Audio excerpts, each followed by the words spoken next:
सभी दोस्तों को नमस्कार और सीधे मुद्दे पे आते हैं बिहार एसटीईटी को लेकर के। जिस प्रकार से आज 23 तारीख और 23 तारीख को सभी लोगों के माध्यम से जो पटना कूच किया गया, हालांकि तमाम अभ्यर्थी अभी भी पीछे रह गए, लेकिन फिर भी कई साथी हमारे पटना में थे और पटना में हैं। और आज जो कुछ भी घटित हुआ है, लगातार टाइम टू टाइम का अपडेट आपको जो दे रहा हूं, उस अपडेट में बहुत कुछ परिस्थितियां जो हैं वह बदलती नज़र आ रही हैं।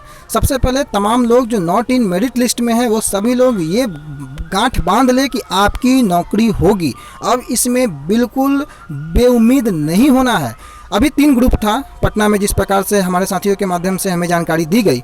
3 ग्रुपों के माध्यम से एक का ग्रुप जो है वो अभी तेजस्वी प्रसाद यादव से मिलने गया हुआ है और उम्मीद है कि माननीय नेता प्रतिपक्ष के माध्यम से जिस प्रकार से लोगों ने मुलाकात करने का प्रयास किया, उनमें सफलता हासिल हो और उनसे मुलाकात होकर के वो जल्द ही अपनी बातों को वहाँ रखेंगे। एक ग्रुप जो है वो लीगल पॉइंट ऑफ व्यू से हाईकोर्ट में वकीलों से बात कर रहा है कि आगे किस प्रकार से अपनी सारी परिस्थितियों को देखा जाए, और वो हाईकोर्ट के वकील के साथ मिलकर के उस पर डिस्कशन हो रहा है कि लीगली किस प्रकार से आगे बढ़ा जाए। एक ग्रुप जो था वो शिक्षा मंत्री महोदय और सचिवालय के पास मीडिया में बाइट देने के बाद कई लोगों के माध्यम से शिक्षा मंत्री से मुलाकात किया गया और शिक्षा मंत्री की तरफ से ये आश्वासन, मौखिक आश्वासन दिया गया कि 24 घंटे के अंदर सभी लोग, जो लोग बाहर हैं वो सभी लोग मेरिट में होंगे, यानी कि जितने लोग पास किए सभी की नौकरी पक्की। एक तरह से ऐसी बातें पुनः शिक्षा मंत्री के द्वारा दोहराई गई। लेकिन दोस्तों, हालांकि ये अच्छी बात है, बहुत बड़ी बात है, लेकिन हमें वर्बली अब कुछ भी नहीं चाहिए। सरकार विभाग कभी भी पलटी मार सकती है। अब हमें बिना लिखित एविडेंस के रिटेन में कुछ भी चाहिए। कोई भी बात हो हमें रिटेन में चाहिए और 24 घंटे हम इंतज़ार ज़रूर करेंगे, लेकिन वो इंतज़ार शांति से बैठ के नहीं होगा। वो इंतज़ार आपके मतलब सीने पे चढ़ के इंतज़ार होगा। बिल्कुल जिस प्रकार से दबाव बनाया हुआ है आप लोगों ने, वो दबाव बना रहना चाहिए। मंत्री महोदय हों या शिक्षा विभाग के प्रधान सचिव हों, प्रधान सचिव से भी जब आज बात करने की कोशिश की गई, उन्होंने भी इस बात को प्रमुखता से बताया 1 से 2 दिनों के अंदर ये प्रॉब्लम को रिजॉल्व कर देंगे।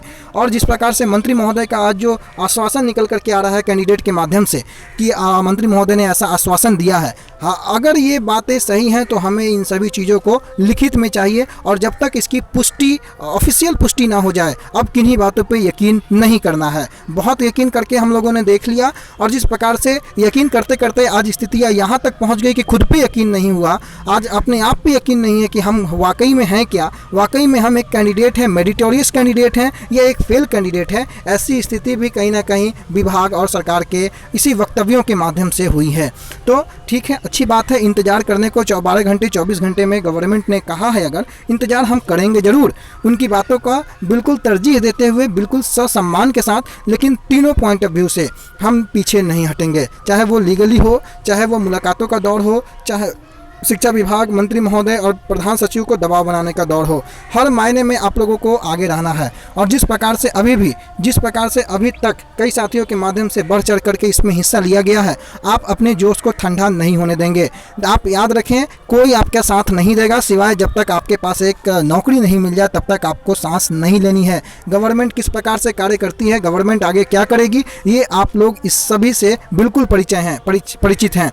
अभी एक और अपडेट, मैंने अभी आरजेडी के नेशनल स्पोक्स पर्सन से जो है बात करने की कोशिश की थी, उनसे बात नहीं हो पाई थी थोड़ी देर पहले, लेकिन जस्ट अभी उनसे बात हुई है। उनसे काफ़ी सकारात्मक बातें हुई हैं। उन्होंने अपना व्हाट्सअप नंबर भी दिया है और सारी चीज़ों को सीक्वेंस वाइज उन्होंने मुझसे मांगा है। मैं थोड़ी देर में उनकी रिकॉर्डिंग भी भेजने का प्रयास करता हूँ, चैनल पर उनकी रिकॉर्डिंग भी लगाने का मैं कोशिश करूँगा। उनकी रिकॉर्डिंग से भी आपसे रूबरू करवाऊँगा और काफ़ी अच्छी बातें उन्होंने क्लियरली, मैंने ये कहा कि तेजस्वी प्रसाद यादव तक अपनी बातों को पहुँचाने हेतु आपका सहयोग बेहद नितांत आवश्यक है। उन्होंने हमें भरोसा दिया कि आप सीक्वेंसली इन सभी चीज़ों को, शिक्षा मंत्री का बयान हो या संजय कुमार जी का ट्वीट हो, उनको हमारे पास भेजें, व्हाट्सएप नंबर में भेजें और हम इन बातों को आगे बढ़ाते हैं, चाहे वो ट्वीट के माध्यम से हो या तेजस्वी प्रसाद यादव तक सारी चीज़ें पहुंचाने की बात को लेकर के हो। तो किसी भी मायने में हम कमज़ोर नहीं हैं। हमारा लीगल पॉइंट ऑफ व्यू हो, हमारा जिस प्रकार से अधिकार है, हमने बार बार इस बात को जोड़ दिया है कि हम किन्हीं से भीख नहीं मांग रहे हैं, हम अपने अधिकार की लड़ाई को लड़ रहे हैं। और ध्यान रखें दोस्तों, अधिकार अगर मांगने से ना मिले तो उसे कभी कभी छीनना पड़ता है। अगर आप चुप बैठ जाएंगे तो चुप बैठ जाने से, अगर आपके पास सामने खाना भी हो, आप खाने की चेष्टा नहीं करेंगे तो खाना खुद चल के आपके मुँह पर नहीं आएगा, आपको उसके लिए हाथ से उठा करके निवाले को मुँह में डालना पड़ेगा। इसलिए कहीं ना कहीं आप लोग एकजुट होइए, साथ रहिए और जिस भी प्रकार से हो अपनी बातों को अगर गवर्नमेंट मान लेती है तो वेल एंड गुड, अगर नहीं मानती है तो हमारा ये बात, हमारा ये आवाज़ उनकी कानों को चीरते हुए बहुत दूर तक जानी चाहिए। धन्यवाद। जल्द मिलेंगे नेक्स्ट अपडेट के साथ। चैनल पर नए हो तो सब्सक्राइब जरूर करना, बेल आइकन जरूर प्रेस कर देना। Thank you so much.